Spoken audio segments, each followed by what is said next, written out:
수진아, 설마 여기에 날 가두려는 거야? 68세 할머니의 떨리는 목소리가 돼지우리 앞에서 울려 퍼졌습니다.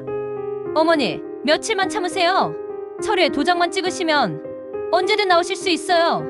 며느리는 차가운 미소를 지으며 자물쇠를 채웠습니다. 평생 가족을 위해 살아온 할머니가 돼지와 함께 우리에 갇히는 순간이었습니다.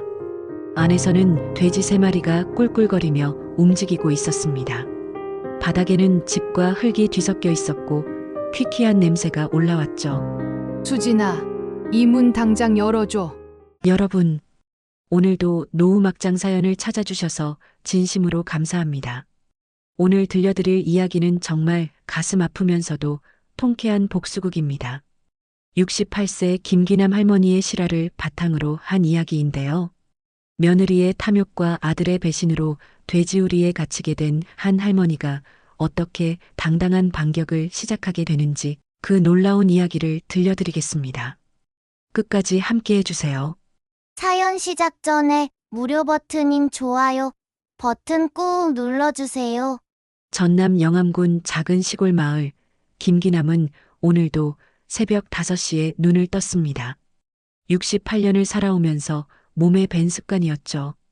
작은 한옥집 마루에 앉아 마당을 바라보니 아직 어둠이 가시지 않은 새벽 공기가 코끝을 시원하게 스쳐갑니다. 남편 박성수가 세상을 떠난 지도 벌써 5년이 지났습니다. 여보, 오늘도 하루가 시작되네요. 귀남은 남편의 사진에 대고 작게 인사를 건넵니다. 매일 아침 빠뜨리지 않는 일과였죠. 그리고는 천천히 몸을 일으켜 마당으로 나갑니다. 집 뒤편에 있는 작은 돼지우리에서는 3마리의 돼지들이 꿀꿀거리며 아침을 재촉합니다. 알았다, 알았어. 밥 주지. 돼지들에게 여물을 주고 옆쪽 텃밭에는 물을 뿌립니다. 상추, 깻잎, 고추가 무럭무럭 자라고 있었죠. 이 모든 것이 귀남에게는 소중한 일상이었습니다. 비록 혼자 살지만 이 작은 농장이 주는 평안함이 있었거든요. 오전 8시쯤 멀리서 자동차 소리가 들렸습니다. 까만색 중형 세단이 비좁은 시골길을 따라 집 앞에 멈춰섰습니다. 차에서 내린 건 아들 현우와 며느리 수진, 그리고 7살 손주 민준이었습니다. 할머니, 민준이가 가장 먼저 달려와 귀남의 품에 안겼습니다. 귀남의 얼굴에 환한 미소가 번졌습니다. 손주만 보면 세상 근심이 다 사라지는 기분이었거든요. 우리 민준이 많이 컸네. 할머니가 얼마나 보고 싶었는지 몰라. 하지만 뒤따라온 수진의 얼굴은 영 달갑지 않았습니다. 도시에서 내려온 깔끔한 옷차림과는 달리 입가에는 불만이 가득했습니다. 어머니, 여전히 여기 냄새가 심하네요. 돼지 냄새 때문에 차 타고 오는 내내 속이 메스꺼웠어요. 수진의 첫 마디였습니다. 인사도 없이 바로 불평부터 시작하는 모습에 귀남의 마음이 씁쓸해졌습니다. 현우는 옆에서 아무 말도 하지 않았습니다. 그저 스마트폰만 들여다보고 있었죠. 그래도 들어와서 밥이라도 먹고 가렴. 할머니가 아침부터 김치찌개 끓여뒀어. 귀남이 말하자 수진이 코를 찡그렸습니다. 아니에요, 어머니.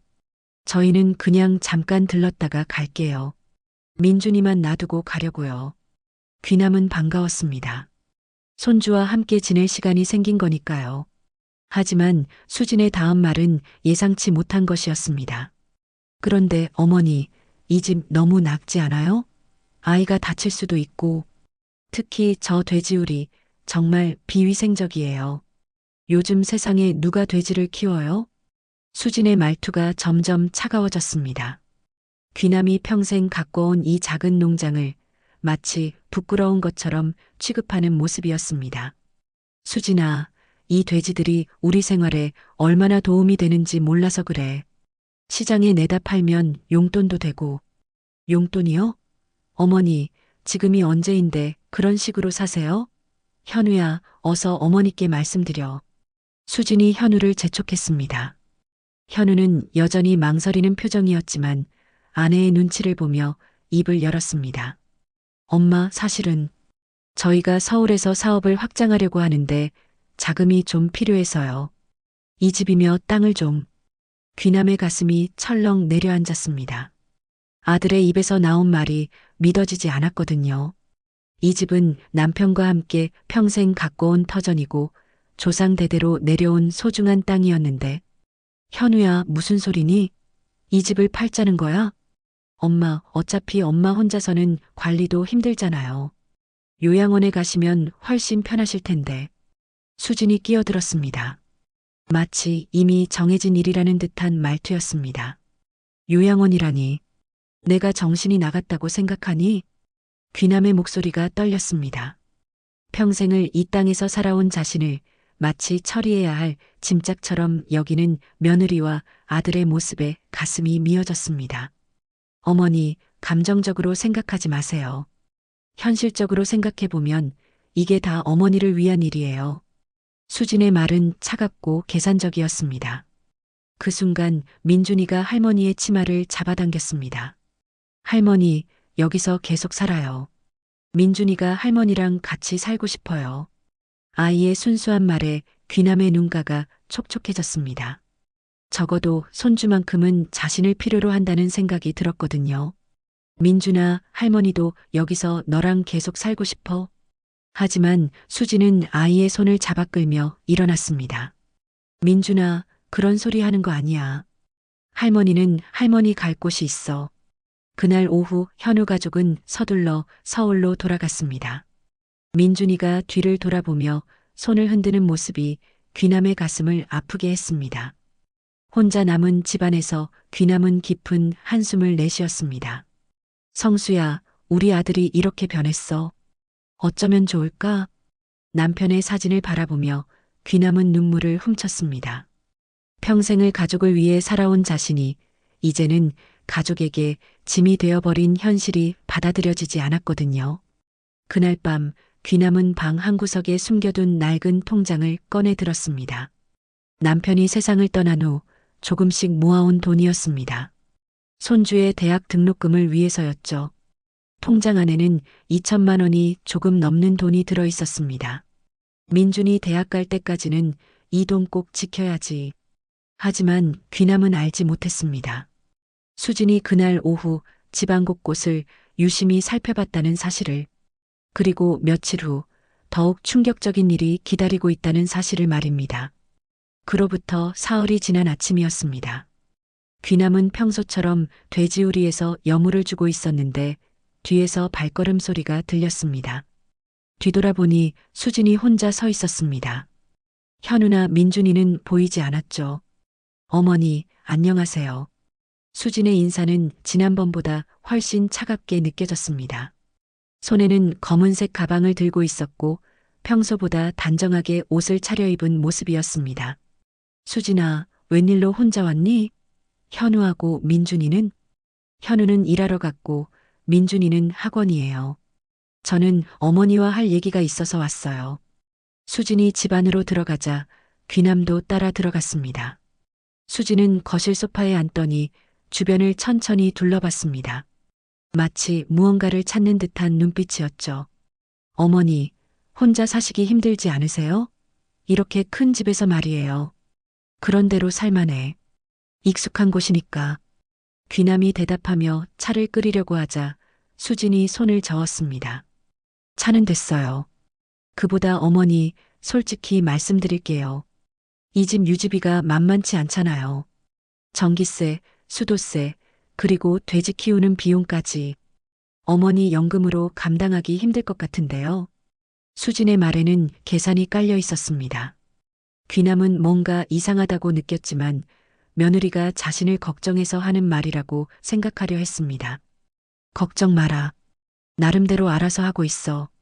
그런데 어머니, 혹시 비상금 같은 건 따로 모아두신 게 있나요? 요즘 세상이 불안하잖아요. 은행에 맡겨두는 게 안전할 텐데. 수진의 질문에 귀남은 순간 긴장했습니다. 방 안에 숨겨둔 통장이 떠올랐거든요.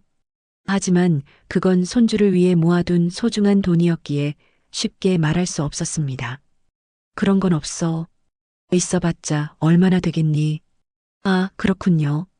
그럼 다행이에요. 수진이 고개를 끄덕이며 일어났습니다. 그리고는 화장실에 간다며 안방 쪽으로 향했습니다. 귀남은 뭔가 불안한 마음이 들었지만 며느리를 의심하는 자신이 나쁜 사람 같아서 그 생각을 떨쳐냈습니다. 한참 후 화장실에서 나온 수진의 표정은 전과 달랐습니다. 뭔가 만족스러운 듯한 미소를 짓고 있었죠. 그리고는 가방에서 서류 뭉치를 꺼냈습니다. 어머니, 사실 오늘 온 이유가 따로 있어요. 현우와 상의해서 결정한 일인데요. 무슨 일인데? 어머니를 위해서 아주 좋은 요양원을 알아봤어요. 시설도 깨끗하고 또래분들도 많고요. 무엇보다 24시간 간병 서비스가 있어서 안전해요. 귀남의 얼굴이 굳어졌습니다. 요양원이라는 말에 등골이 서늘해졌거든요. 수진아, 난 여기서 살고 싶어. 굳이 요양원에 갈 이유가 없잖니. 어머니, 현실을 보세요. 혼자서 이 큰 집 관리하는 것도 힘들고 만약에 쓰러지시기라도 하면 어쩌려고요? 아무도 모르잖아요. 수진의 목소리가 점점 강해졌습니다. 마치 이미 정해진 일을 통보하는 것 같았죠. 그리고 어머니, 솔직히 말하면 현우 사업이 어려워요. 이 집과 땅을 처분해서 자금을 마련해야 하는 상황이에요. 귀남이 벌떡 일어났습니다. 내 집을 팔자고? 이게 무슨 소리야? 어머니, 흥분하지 마세요. 어차피 어머니가 돌아가시면 다 현우 몫이잖아요. 미리 정리하는 게 낫지 않을까요? 수진의 말은 날카로웠습니다. 귀남을 이미 죽은 사람 취급하는 것 같아서 가슴이 아팠습니다. 안 돼. 이 집은 절대 팔 수 없어. 민준이 할아버지가 평생 가꾼 곳이야. 어머니, 그러시면 곤란해요. 현우도 동의했거든요. 그 순간 귀남은 아들이 이 모든 일에 동의했다는 사실에 더욱 충격을 받았습니다. 자신이 키우고 사랑한 아들이 어떻게 이럴 수 있는지 이해할 수 없었거든요. 현우가 정말 그렇게 말했니? 네, 어머니. 현우도 어머니 걱정을 많이 해요. 혼자 계시는 것보다는 요양원이 훨씬 안전하다고요. 수진이 서류를 귀남 앞에 내밀었습니다. 요양원 입소 신청서와 집 매매 위임장이었습니다. 여기에 도장만 찍어주시면 돼요. 다 어머니를 위한 일이에요. 귀남의 손이 떨렸습니다. 평생을 함께한 집을 떠나야 한다는 현실이 받아들여지지 않았거든요. 안 해. 절대 안 돼. 어머니, 왜 그러세요? 고집 부리지 마시고 현실을 보세요. 어머니 혼자서는 이제 한계예요. 수진의 목소리가 높아졌습니다. 그 순간 귀남은 수진의 진짜 속마음을 느꼈습니다. 자신을 걱정해서가 아니라 이 집과 땅이 탐이 났던 거였습니다. 수진아, 너 지금 뭐라는 거니? 저는 가족을 위해서 최선의 선택을 하자는 거예요. 어머니도 가족이라면 협조해 주셔야죠. 그날 오후 수진이 돌아간 후 귀남은 방 안에 홀로 앉아 있었습니다. 서류들은 그대로 탁자 위에 놓여 있었고 귀남은 그것들을 멍하니 바라보고 있었죠. 성수야, 내가 어떻게 해야 할까? 우리 아들이 정말 이런 일에 동의했을까? 남편의 사진을 보며 귀남은 중얼거렸습니다. 그리고 방 한구석에 숨겨둔 통장을 다시 꺼내 들었습니다. 혹시 수진이 이 돈의 존재를 눈치챘을까 하는 불안감이 엄습했거든요. 그때 현우에게서 전화가 왔습니다. 엄마, 수진이가 다녀갔죠? 엄마, 제발 이해해 주세요. 저희도 정말 어려운 상황이에요. 전화 너머 현우의 목소리는 지쳐 있었습니다. 하지만 귀남에게는 변명으로밖에 들리지 않았습니다. 현우야, 너도 정말 엄마를 요양원에 보내고 싶니? 엄마, 그게 아니라. 그럼 뭐야? 엄마가 방해되니? 길고 긴 침묵이 흘렀습니다. 현우의 대답이 없다는 것 자체가 대답이었습니다. 귀남은 전화를 끊고 주저앉았습니다. 그날 밤 귀남은 잠을 이룰 수 없었습니다. 창밖으로는 시골의 고요한 밤이 흐르고 있었지만 마음속은 폭풍우가 치고 있었거든요. 평생을 가족을 위해 살아온 자신이 이제는 가족에게 짐이 되어버린 현실. 그리고 며느리의 차가운 계산과 아들의 침묵이 가슴을 파고들었습니다. 그로부터 일주일이 지났습니다. 귀남은 평소처럼 새벽에 일어나 돼지들에게 여물을 주고 있었습니다. 그런데 이상하게도 집 앞에 낯선 차 한 대가 서 있었습니다. 회색 승합차였는데 번호판이 서울 것이었죠. 누구지? 귀남이 고개를 갸웃하며 집으로 들어가려는데 갑자기 뒤에서 여러 사람의 발걸음 소리가 들렸습니다. 뒤돌아보니 수진과 함께 낯선 남자 2명이 다가오고 있었습니다. 어머니, 안녕하세요. 말씀드린 대로 오늘 이사 가는 날이에요.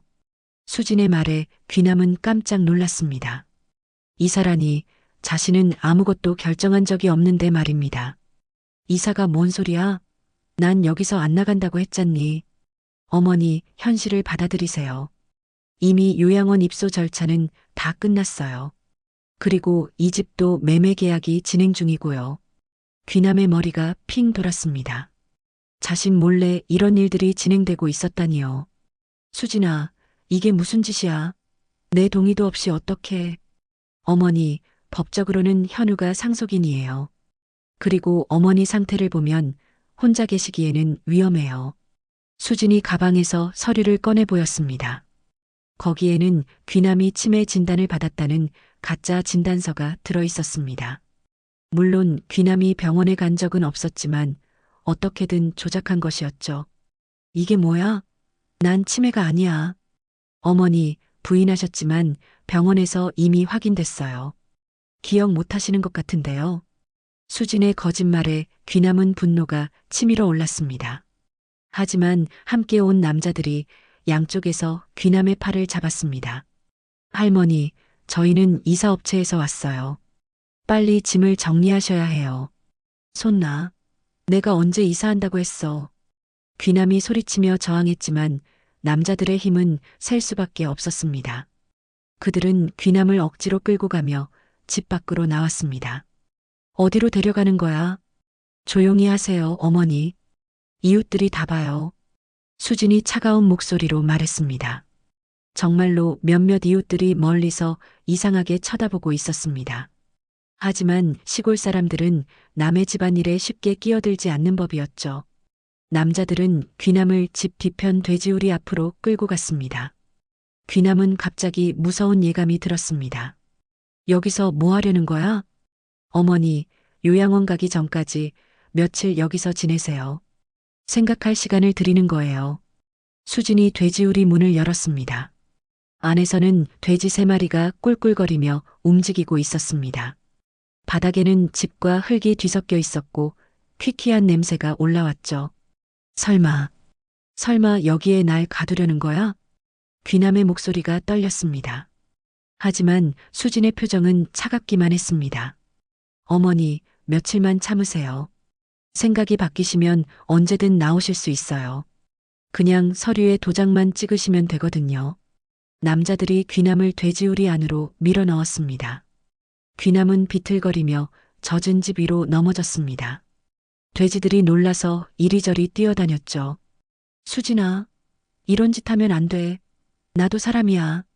하지만 수진은 이미 돼지우리 문에 자물쇠를 채우고 있었습니다. 쇠사슬까지 둘러서 단단히 잠갔죠.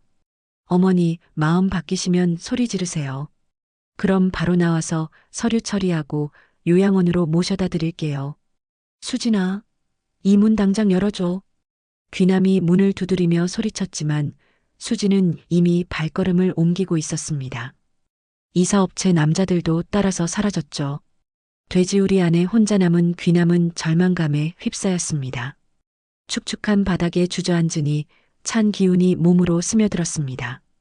돼지들은 처음에는 놀랐지만 이제는 귀남을 신기하게 바라보며 가까이 다가왔습니다. 이럴 수가. 내가 평생 키운 아들이 이런 일을 허락했다고? 귀남의 눈에서 눈물이 흘러내렸습니다. 68년을 살아오면서 이런 굴욕을 당할 거라고는 상상도 못했거든요. 며느리에게 짐짝 취급받고 돼지와 함께 우리에 갇힌 자신의 처지가 한없이 초라했습니다. 시간이 지나면서 배가 고파졌습니다. 하지만 수지는 나타나지 않았습니다. 해가 저물어 가는데도 아무도 찾아오지 않았죠. 귀남은 목이 타들어갔습니다. 물 좀. 하지만 돼지우리 안에는 돼지들이 마시는 더러운 물통만 있을 뿐이었습니다. 귀남은 차마 그 물을 마실 수가 없었습니다. 그날 밤 귀남은 차가운 바닥에 누워 하늘을 올려다봤습니다. 돼지우리 지붕 사이로 별들이 보였습니다. 남편과 함께 마당에 앉아 바라보던 그 별들이었죠. 성수야, 나 어떻게 하면 좋을까? 우리 아들이 이렇게 변할 줄 몰랐어. 별들은 대답하지 않았습니다. 그저 차가운 빛으로 내려다볼 뿐이었죠. 돼지들은 귀남 옆에서 잠들어 있었고 가끔 꿀꿀거리는 소리만 들렸습니다. 이틀째 되던 날 귀남은 심각한 상태였습니다. 제대로 먹지도 마시지도 못해서 몸이 쇠약해졌거든요. 그런데 갑자기 집 앞에서 아이 목소리가 들렸습니다. 할머니, 할머니 어디 계세요? 민준이의 목소리였습니다. 귀남은 간신히 목소리를 짜냈습니다. 민준아, 할머니 여기 있어. 하지만 목소리가 너무 작아서 민준이에게 들리지 않았습니다. 곧 수진의 목소리가 들렸습니다. 민준아, 할머니는 시장에 가셨어. 우리 집에 가자. 그런데 할머니 신발이 여기 있는데요? 할머니가 다른 신발 신고 가셨나 보지. 어서 와. 수진이 민준이를 데리고 들어가는 소리가 들렸습니다. 귀남은 손주에게 자신의 상황을 알리지 못한 것이 너무 안타까웠습니다. 하지만 어린아이가 이런 끔찍한 일을 알게 할 수는 없었죠. 그날 밤 귀남은 돼지우리 구석에서 작은 돌을 찾았습니다. 그리고 벽면에 작은 글씨로 무언가를 새기기 시작했습니다. 김기남 여기에 갇혔다. 누군가 이 글을 본다면. 하지만 글을 다 새기기 전에 손목에 힘이 빠져 돌을 떨어뜨렸습니다. 너무 오랫동안 아무것도 먹지 못해서 기력이 다한 것이었습니다. 사흘째 되던 새벽 귀남은 희미한 의식 속에서 집안에서 들려오는 소리에 깨어났습니다. 수진과 현우가 무언가를 심각하게 논의하는 목소리였죠. 돼지우리에서 집까지는 제법 거리가 있었지만 고요한 새벽 공기 때문인지 소리가 또렷하게 들렸습니다. 현우야, 어머니가 너무 버티고 있어. 이러다 우리 계획 다 틀어져.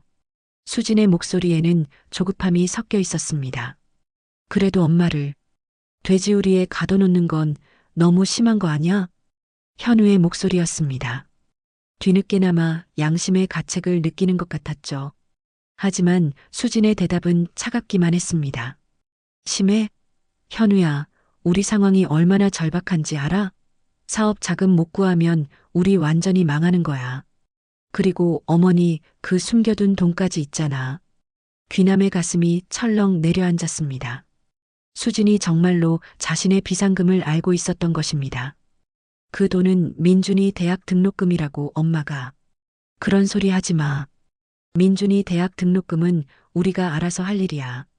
지금 당장 필요한 건 사업 자금이라고. 하지만 수진아, 현우야, 지금까지 누가 이 집안 살림 꾸려왔는데 시어머니 눈치나 보고 있을 거야? 수진의 목소리가 높아졌습니다. 현우는 더 이상 말하지 못했죠. 귀남은 아들이 며느리 앞에서 이렇게 작아지는 모습에 가슴이 아팠습니다. 그럼 어떻게 할 거야? 엄마가 계속 버티면. 걱정 마. 며칠 더 있으면 포기할 거야. 사람이 굶고 목마르면 어쩔 수 없이 굴복하게 되어 있어. 수진의 말에 현우가 한숨을 내쉬었습니다. 정말 이게 맞는 방법일까? 현우야, 지금 와서 약해지지 마. 우리가 서울에서 새 출발하려면 이 집값이 꼭 필요해. 그리고 어머니 통장에 있는 돈까지 합치면 우리 사업이 완전히 달라질 거야. 귀남은 그제서야 수진의 진짜 목적을 깨달았습니다. 처음부터 자신의 재산을 노린 것이었습니다. 요양원은 핑계였고 진짜 목적은 집과 땅 그리고 숨겨둔 돈까지 모두 가져가는 것이었죠. 그런데 수진아, 엄마 통장은 어떻게 찾았어?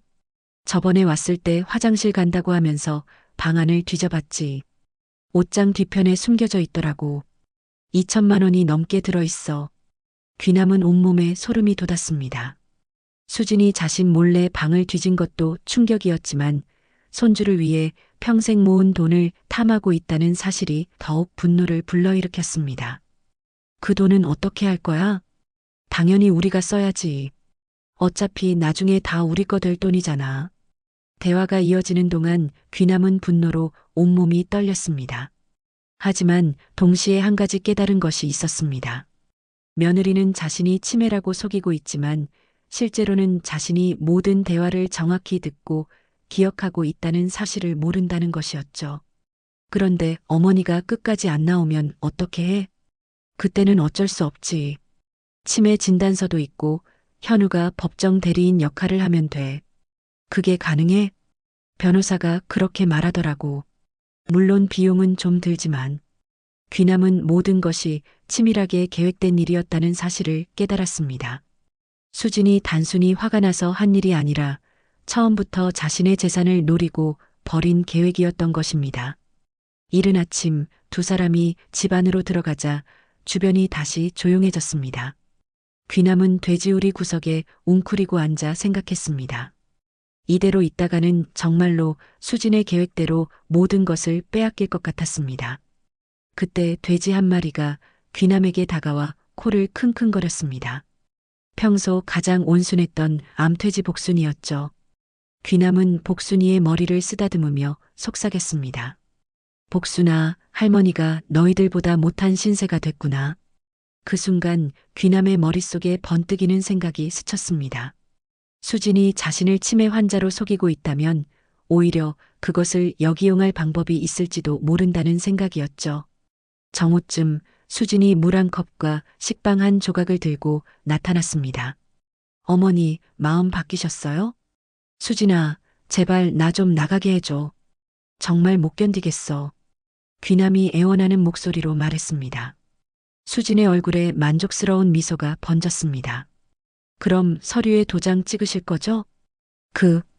그건. 귀남이 망설이자 수진이 다시 차갑게 변했습니다. 아직도 정신 못 차리셨네요.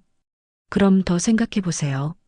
수진이 물과 빵을 돼지우리 안으로 밀어넣고 다시 자물쇠를 채웠습니다. 귀남은 급히 물부터 마셨습니다. 목이 너무 말랐거든요. 오후에 민준이가 다시 찾아왔습니다.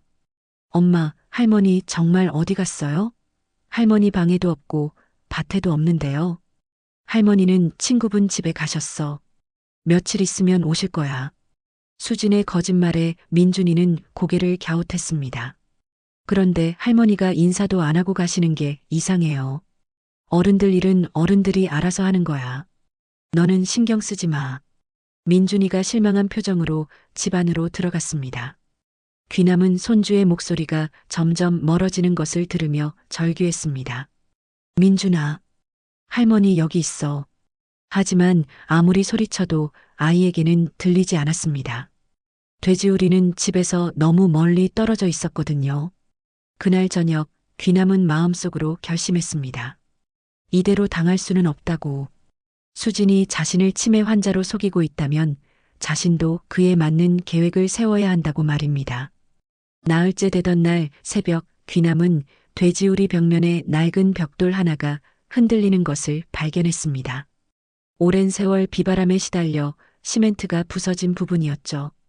귀남은 조심스럽게 그 벽돌을 조금씩 흔들어 봤습니다. 혹시 이걸로 나갈 수 있을까? 작은 희망이 생겼습니다. 손톱으로 조금씩 시멘트를 긁어내니 벽돌이 점점 느슨해졌습니다. 하지만 시간이 오래 걸렸죠. 돼지들이 신기하게 바라보는 가운데 귀남은 밤새도록 조금씩 작업을 계속했습니다. 그날 아침 수진이 또다시 물과 빵을 가지고 나타났습니다. 어머니, 이제 정말 마지막이에요. 오늘 안으로 결정하지 않으시면 더 이상 음식도 안 드릴 거예요. 수진아, 제발. 서류에 도장만 찍으시면 바로 나가실 수 있어요. 왜 이렇게 고집을 부리세요? 수진의 목소리는 점점 더 냉정해졌습니다. 귀남은 어쩔 수 없이 고개를 끄덕였습니다. 알겠어. 서류 가져와. 수진의 얼굴에 승리의 미소가 번졌습니다. 그럼 잠깐만 기다리세요. 금방 가져올게요. 수진이 서류를 가지러 집으로 들어간 사이 귀남은 재빨리 벽돌 작업을 계속했습니다.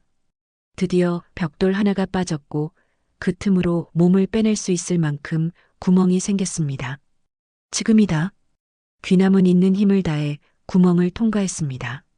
며칠 동안 제대로 먹지 못해 몸이 많이 빠져서 간신히 빠져나올 수 있었죠. 돼지우리를 벗어난 귀남은 뒷산으로 향했습니다. 산속 작은 샘터에서 귀남은 깨끗한 물을 마시며 숨을 돌렸습니다. 그리고 마음을 가라앉히며 생각했습니다. 이제 어떻게 해야 할지를요. 일단 증거를 모아야 해. 귀남은 조심스럽게 집 뒤편으로 돌아갔습니다. 수진이 아직 집 안에 있는 것 같았거든요. 창문 틈으로 살짝 들여다보니 수진이 전화통화를 하고 있었습니다. 변호사님, 치매 진단서로 법정 대리인 선임이 가능하죠? 네, 그럼 빨리 진행해 주세요. 귀남은 온몸에 소름이 돋았습니다. 수진이 가짜 치매 진단서를 만들어 법적으로 자신의 재산을 빼앗으려는 계획이었던 것입니다. 그때 수진이 서류를 들고 돼지우리로 향하는 것이 보였습니다. 귀남은 재빨리 숨었죠. 어머니, 어머니. 수진이 돼지우리 앞에서 소리쳤습니다. 그런데 안에 아무도 없자 당황하기 시작했습니다. 어떻게 된 거야? 자물쇠는 그대로인데.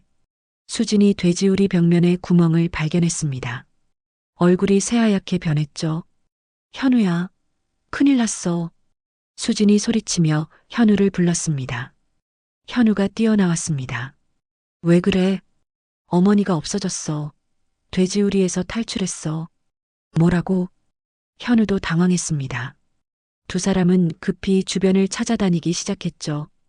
귀남은 뒷산 나무 뒤에 숨어서 이 모든 상황을 지켜보고 있었습니다. 어쩌지? 어머니가 마을 사람들한테 말하면 우리 완전히 곤란해져. 현우의 목소리에는 공포가 섞여 있었습니다. 일단 찾아야 해. 멀리 못 갔을 거야. 며칠 동안 제대로 못 먹어서 힘도 없을 텐데. 수진과 현우는 마을 곳곳을 뒤지며 귀남을 찾아다녔습니다. 하지만 귀남은 이 산과 들을 누구보다 잘 알고 있었죠. 68년을 여기서 살아온 터라 숨을 곳은 얼마든지 있었습니다. 해가 저물어갈 무렵 지친 수진과 현우가 집으로 돌아왔습니다. 어떻게 하지? 내일까지 못 찾으면 정말 큰일이야. 우선 경찰서에 실종 신고부터 하자. 치매 환자가 실종됐다고 하면 되잖아. 수진의 계산은 여전히 빠릿빠릿했습니다. 하지만 현우는 불안해했죠. 엄마한테 미안해. 이렇게까지 해야 했나 싶어. 현우야, 지금 와서 그런 소리 하지 마. 이미 시작한 일이야. 그날 밤 귀남은 마을 이장댁 뒤편 헛간에서 하룻밤을 보냈습니다. 이장 박철수는 귀남의 오랜 친구였지만 너무 늦은 시간이라 깨우기가 미안했거든요. 다음 날 아침 일찍 박철수가 헛간에서 귀남을 발견했습니다. 귀남이 누나, 여기서 뭐하고 있어? 철수야. 귀남은 목이 메어 말을 제대로 할 수 없었습니다. 박철수는 귀남의 초췌한 모습을 보고 깜짝 놀랐습니다.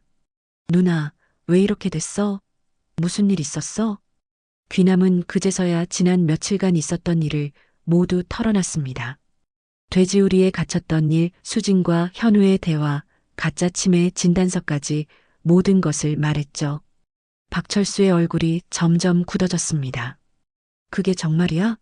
며느리가 그런 짓을? 내가 거짓말할 이유가 있겠어? 철수야, 나 어떻게 하면 좋을까? 박철수는 잠시 생각하더니 결연한 표정을 지었습니다. 누나, 이대로 당하고만 있을 거야? 평생 고생해서 모은 재산을 저런 식으로 빼앗기게 둘 거야? 그렇다고 내가 뭘 할 수 있겠어? 있어. 방법이 있다고. 박철수가 귀남의 손을 잡았습니다. 누나, 이제 누나가 나서야 해. 평생 참고만 살면 아무도 몰라줘. 그 순간 멀리서 경찰차 사이렌 소리가 들렸습니다. 수진이 정말로 실종 신고를 했던 것입니다. 곧 마을 전체가 귀남을 찾는 소동이 벌어질 것이었죠. 철수야, 난 어떻게 해야 할까? 누나, 일단 여기 있어. 내가 뭔가 방법을 생각해 볼게. 하지만 그 순간 집 쪽에서 민준이의 울음소리가 들려왔습니다. 할머니, 할머니 어디 계세요?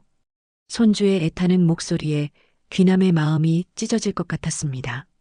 민준이의 울음소리가 점점 커졌습니다. 귀남은 더 이상 참을 수가 없었습니다. 손주가 자신을 찾으며 우는 모습을 상상하니 가슴이 찢어질 것 같았거든요. 철수야, 난 나가야겠어. 민준이가 우리를 찾고 있어. 누나, 안 돼. 지금 나가면 또 잡힐 거야. 박철수가 귀남을 말렸지만 귀남의 마음은 이미 정해져 있었습니다. 손주를 위해서라면 어떤 위험도 감수할 각오였거든요. 귀남은 헛간에서 나와 집으로 향했습니다. 마당에서는 민준이가 울면서 할머니 이름을 부르고 있었습니다. 민준아. 귀남이 소리치자 민준이가 뒤돌아봤습니다. 할머니, 할머니 어디 갔었어요? 민준이가 얼마나 걱정했는지 몰라요. 민준이가 달려와서 귀남을 꼭 안았습니다. 귀남의 눈에서 눈물이 흘러내렸죠. 미안해, 민준아. 할머니가 잠깐 볼 일이 있어서. 그런데 그때 집에서 수진과 현우가 함께 뛰어나왔습니다. 수진은 귀남을 보자 얼굴이 일그러졌고 현우는 당황한 기색을 숨기지 못했죠. 어머니, 어디 갔다 오시는 거예요? 수진이 다급하게 물었습니다.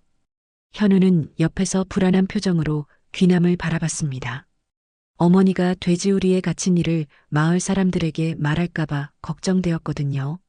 엄마, 우리가 얼마나 걱정했는지. 갑자기 사라지시면 어떡해요. 현우의 목소리에는 죄책감이 묻어 있었습니다. 며느리의 계획에 동의했지만 막상 어머니의 고생하는 모습을 보니 마음이 편하지 않았거든요. 현우야, 엄마는 괜찮아.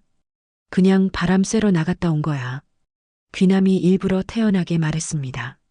하지만 수지는 의심의 눈초리로 귀남을 쳐다봤죠. 어머니, 밤새 어디서 주무셨어요? 옷도 더럽고 얼굴에 상처도 있잖아요. 그냥 산에서 좀 앉아 있었어. 산에서요? 어머니, 혹시 누구 만나신 거 아니에요? 수진의 질문에 날카로움이 있었습니다. 혹시 귀남이 다른 사람에게 자신들의 일을 말했을까봐 의심하고 있었거든요. 아무도 안 만났어. 그냥 혼자 있었어. 귀남은 거짓말을 했습니다. 박철수를 만난 것을 숨기기 위해서였죠. 그때 현우가 조심스럽게 입을 열었습니다. 엄마, 그런데 정말 기억이 안 나세요? 어디서 밤을 보내셨는지. 현우야, 왜 그런 걸 물어봐? 엄마가 거짓말한다고 생각하니? 귀남의 반문에 현우는 당황했습니다. 사실 현우는 어머니가 정말 치매에 걸린 건 아닐까 하는 의심을 하고 있었거든요. 수진이 만든 가짜 진단서를 믿고 있었던 것입니다. 그게 아니라 혹시 몸이 아프시거나 하면. 현우야, 충분해요. 어머니 상태 봐요. 이렇게 헤매고 다니시는데 혼자 두면 안 되겠어요. 수진이 현우의 말을 자르며 끼어들었습니다. 그리고는 귀남을 향해 돌아섰죠. 어머니, 이제 정말 결정하셔야 해요. 오늘이 마지막이에요. 무슨 결정? 요양원 가시든지 아니면 집과 재산을 현우에게 넘기시든지. 수진이 다시 서류를 꺼내 들었습니다. 귀남은 그 서류를 보며 속으로 분노했습니다. 수진아, 나한테 선택권이 있기나 해? 당연히 있죠. 어머니가 선택하시는 거예요. 그럼 내가 둘 다 싫다고 하면? 수진의 얼굴이 차갑게 변했습니다. 그럼 어쩔 수 없죠. 치매 환자로서 보호 조치를 받으셔야 해요. 그 순간 귀남은 깨달았습니다. 수진이 자신에게 선택권을 주는 척하지만 사실은 이미 모든 것을 계획해놓고 있다는 것을요. 현우야, 너도 정말 엄마를 그렇게 생각하니? 현우는 고개를 숙였습니다. 대답하지 못하는 그의 모습에 귀남은 더욱 절망했죠.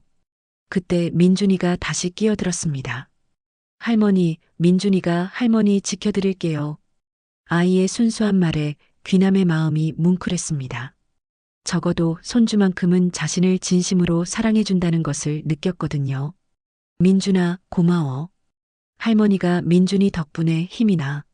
하지만 수지는 아이까지 방해물로 여기기 시작했습니다. 민준아, 너는 들어가서 텔레비전이나 봐. 어른들 얘기야. 싫어요. 민준이는 할머니랑 있을 거예요. 민준이가 고개를 저으며 귀남에게 더 꼭 달라붙었습니다. 수진의 얼굴이 일그러졌죠. 현우야, 아이부터 데려가요.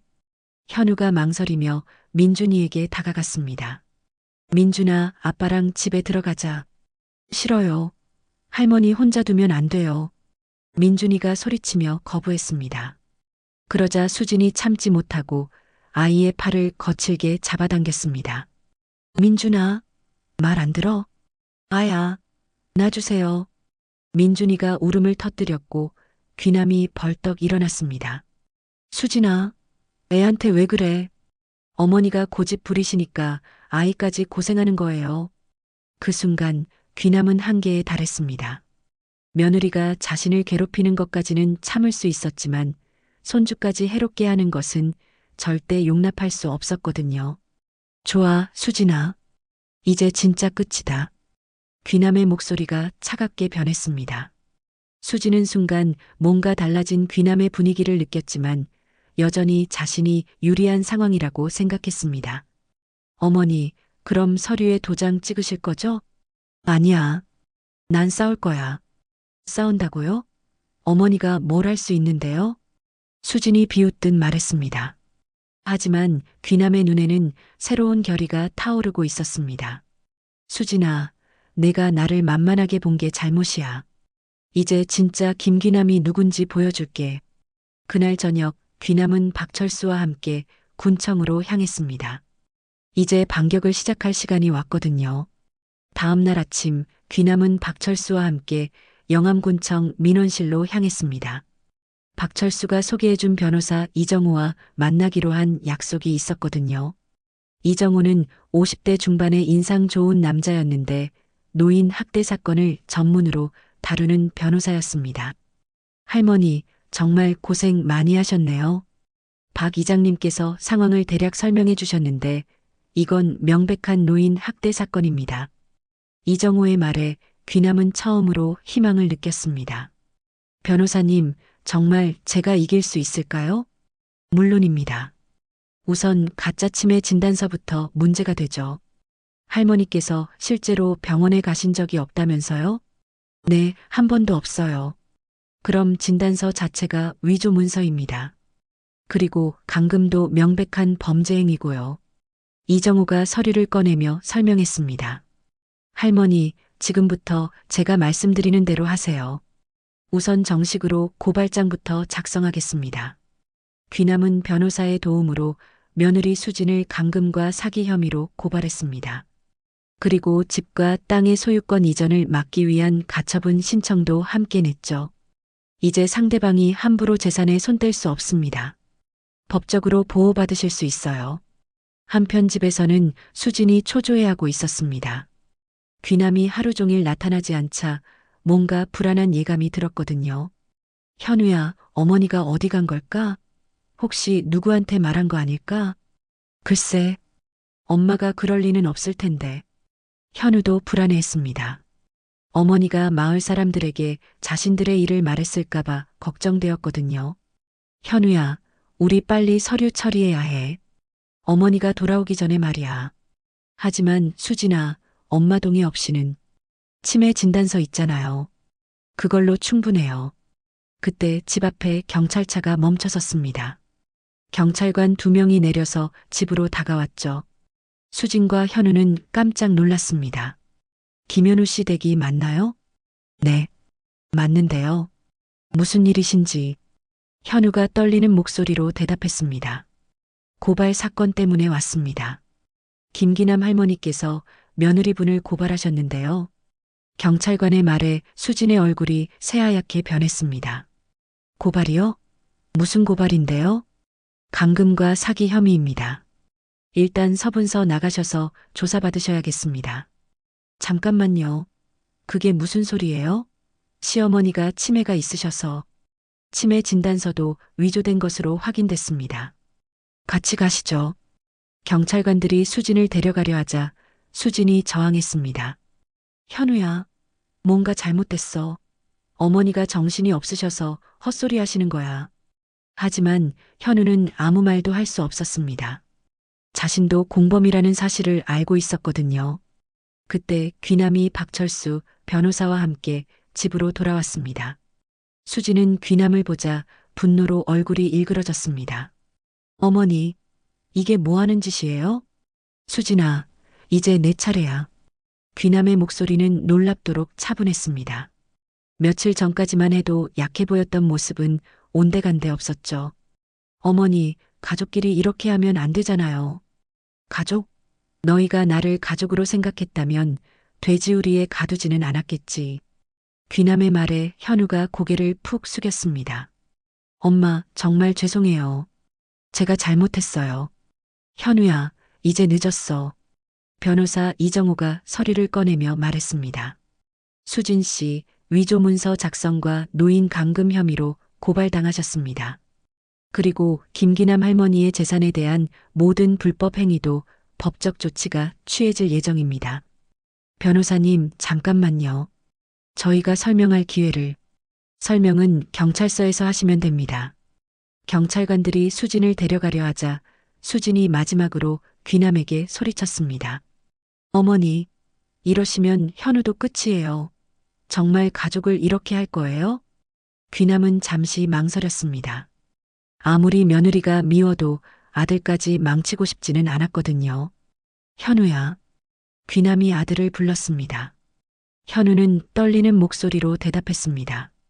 네, 엄마. 너는 정말 엄마를 돼지우리에 가두는 게 맞다고 생각했니? 현우는 한참 동안 말하지 못했습니다.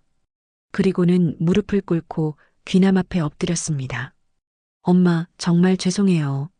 저도 정신이 없었어요. 돈 때문에, 사업 때문에. 정말 미쳤었어요. 현우의 눈에서 눈물이 흘러내렸습니다. 그제서야 자신이 얼마나 큰 잘못을 했는지 깨달은 것이죠. 엄마를 그렇게 대한 제가 정말 짐승보다 못해요. 용서해 주세요. 귀남은 아들의 모습을 보며 마음이 복잡했습니다. 분노와 실망, 그리고 여전히 남아있는 모정이 뒤섞였거든요. 현우야, 넌 내 아들이야. 하지만 내가 한 일은 용서할 수 없어. 엄마, 특히 민준이 앞에서 그런 모습을 보인 건 정말 실망이야. 그때 민준이가 아빠에게 다가갔습니다. 아빠, 왜 할머니한테 나쁘게 했어요? 아이의 순수한 질문에 현우는 더욱 부끄러워했습니다. 민준아, 아빠가 잘못했어. 정말 잘못했어. 한편 수지는 경찰차에 탄 채로 귀남을 노려봤습니다. 어머니, 후회하실 거예요. 이렇게 하시면 현우도 같이 망한다고요. 하지만 귀남은 더 이상 흔들리지 않았습니다. 수진아, 이미 늦었어. 내가 먼저 선택한 길이야. 경찰차가 떠나고 나서야 마당에 정적이 흘렀습니다. 현우는 여전히 무릎을 꿇고 있었고 민준이는 할머니 옆에 바짝 붙어 서 있었죠. 현우야, 일어나. 엄마, 이제 내가 어떻게 살 것인지 스스로 결정해. 엄마는 더 이상 너희 일에 휘둘리지 않을 거야. 귀남은 민준이의 손을 잡고 집 안으로 들어갔습니다. 현우는 마당에 혼자 남아 한참 동안 앉아 있었죠. 그날 밤 귀남은 민준이와 함께 저녁을 먹으며 말했습니다. 민준아, 할머니가 앞으로 더 강해질 거야. 누구도 우리를 괴롭히지 못하게. 네, 할머니. 민준이도 할머니 도와드릴게요. 아이의 순수한 다짐에 귀남은 미소를 지었습니다. 이제 진짜 새로운 시작이 될 것 같았거든요. 한 달이 지난 후 영암군 법원에서는 김기남 대 박수진 사건의 최종 판결이 내려졌습니다. 방청석에는 마을 사람들이 빼곡히 앉아 있었고 귀남은 변호사 이정우와 함께 당당하게 자리에 앉아 있었습니다. 피고인 박수진은 노인학대 및 사기 혐의로 징역 6개월에 집행유예 2년을 선고한다. 판사의 선고가 떨어지자 수진의 얼굴이 창백해졌습니다. 방청석에서는 작은 탄성이 터져나왔죠.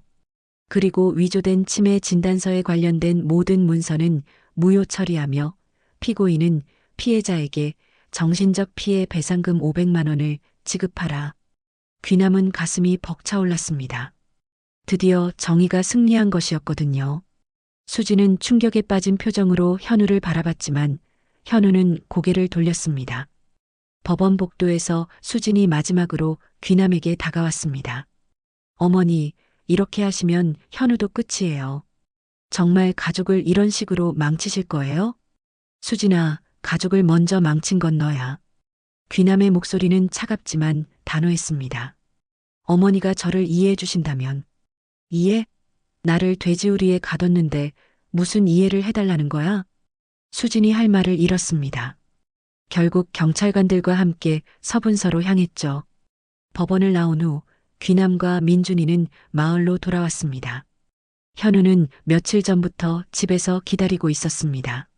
엄마, 정말 죄송해요. 현우가 눈물을 흘리며 말했습니다. 현우야, 내가 정말 반성하고 있다는 건 알겠어. 하지만 민준이 앞에서 보인 내 모습을 잊기는 어려워. 엄마. 그때 민준이가 조용히 말했습니다. 할머니, 민준이는 복잡해요. 뭐가 복잡해, 민준아? 엄마가 할머니한테 나쁘게 했는 건 맞는데. 그래도 민준이 엄마잖아요. 아이의 솔직한 마음에 귀남은 가슴이 아팠습니다. 7살 아이에게는 너무 복잡한 상황이었거든요. 민준아, 그런 마음 갖는 게 당연해. 엄마는 엄마니까. 할머니는 화 안 내세요? 민준이가 엄마 생각하는 걸 왜 화내겠어? 오히려 기특해. 그날 밤 현우가 어머니에게 중요한 이야기를 꺼냈습니다. 엄마, 제가 서울 사업 정리하고 여기서 농사 짓고 싶어요. 농사를? 네. 도시 생활이 저를 망쳤어요. 욕심만 키우고 정작 소중한 건 놓쳤고. 현우의 말에 진심이 담겨 있었습니다. 그리고 민준이도 여기서 자연과 함께 자라는 게 좋을 것 같아요. 귀남은 아들의 변화를 느꼈습니다. 현우야, 정말이야? 네, 엄마. 엄마께 농사 배우면서 제대로 살아보려고요. 석 달 후 놀라운 일이 일어났습니다. 귀남의 이야기가 지역신문에 실린 것입니다. 68세 할머니의 당당한 반격이라는 제목으로 말이죠. 기사를 본 전국의 어르신들이 귀남에게 편지를 보내기 시작했습니다. 할머니, 저도 며느리 때문에 고생하고 있었는데 용기가 났습니다. 귀남 할머니처럼 저도 당당하게 살아보려고 합니다. 편지들을 읽으며 귀남은 뿌듯했습니다. 자신의 경험이 다른 어르신들에게 힘이 되고 있다는 것을 알았거든요. 어느 날 오후 귀남은 마을 회관에서 특별한 모임을 열었습니다. 노인 학대 예방을 위한 자조 모임이었죠. 여러분, 나이가 들었다고 해서 당하고만 살면 안 됩니다. 귀남의 말에 참석한 어르신들이 고개를 끄덕였습니다. 저도 귀남이 누나 덕분에 용기가 났어요. 우리도 권리가 있다는 걸 깨달았네요. 모임이 끝난 후 귀남은 민준이와 함께 집으로 돌아왔습니다. 현우가 저녁 준비를 하고 있었죠. 엄마, 오늘 어땠어요? 좋았어. 다른 분들도 많이 변하고 계시더라. 저녁 식사 시간 세대가 함께 앉아 밥을 먹었습니다. 귀남이 직접 기른 채소들로 차린 소박한 밥상이었지만 그 어떤 음식보다 맛있었습니다. 엄마, 정말 행복해요. 이렇게 함께 사는 게. 현우의 말에 귀남은 고개를 끄덕였습니다. 현우야, 엄마도 행복해. 이제 진짜 가족 같잖아. 그날 밤 귀남은 홀로 돼지우리 앞에 섰습니다. 달빛 아래 그 작은 건물을 바라보며 깊은 생각에 잠겼습니다. 여기서 내가 다시 태어났구나. 복순이가 다가와서 울타리 사이로 코를 내밀었습니다. 귀남은 복순이의 머리를 쓰다듬었습니다. 복순아, 그때 너희들이 할머니 곁에 있어줘서 고마웠어. 덕분에 견딜 수 있었어. 그 순간 민준이가 뛰어나왔습니다. 할머니, 여기 계셨네요. 민준아, 잠은? 할머니 생각하니까 잠이 안 와요. 같이 있어도 돼요? 그럼 우리 같이 별이나 볼까? 할머니와 손주는 나란히 앉아 밤하늘을 올려다봤습니다. 별들이 반짝이고 있었죠. 할머니, 민준이가 커서도 할머니처럼 강해질 수 있을까요? 민준아, 넌 이미 충분히 강해. 할머니가 힘들 때 곁에 있어줬잖아. 그럼 민준이도 누구한테도 안 질 거예요. 아이의 당찬 말에 귀남은 웃었습니다. 그래, 우리 민준이. 하지만 강하다는 건 남을 때리는 게 아니라 자신을 지키는 거야. 자신을 지키는 거요? 응. 나쁜 일을 당해도 굴복하지 않고 옳은 일을 하는 거지. 그 순간 현우가 나와서 두 사람에게 다가왔습니다. 엄마, 민준아, 여기 있었구나. 아빠. 민준이가 아빠에게 달려갔습니다. 현우는 아들을 안고 어머니 옆에 앉았습니다. 엄마, 앞으로 제가 정말 잘할게요. 엄마 믿고 맡겨주세요. 현우야, 믿는다. 하지만 다시는 돈 때문에 가족을 저버리는 일 없어야 해. 네, 엄마. 약속드려요. 세 사람은 조용히 별을 바라봤습니다. 돼지우리에서 시작된 악몽이 이제는 새로운 희망으로 바뀌어 있었습니다. 그날의 굴욕이 날 다시 살렸어. 귀남은 속으로 중얼거렸습니다. 이제는 누구도 김기남을 가두지 못해. 여러분, 김기남 할머니의 이야기는 어떠셨나요? 68세의 나이에도 굴복하지 않고 끝까지 자신의 존엄을 지켜낸 할머니의 용기가 정말 대단했습니다. 나이가 들었다고 해서 누구에게든 당하고 살 필요는 없다는 것을 보여주셨죠. 무엇보다 건강 챙기시면서 당당하게 사세요. 몸이 건강해야 어떤 어려움도 이겨낼 수 있거든요. 오늘 이야기가 마음에 드셨다면 좋아요와 구독 부탁드려요. 여러분의 응원이 더 좋은 이야기를 만드는 힘이 됩니다. 다음에도 감동적인 이야기로 찾아뵙겠습니다. 건강하세요.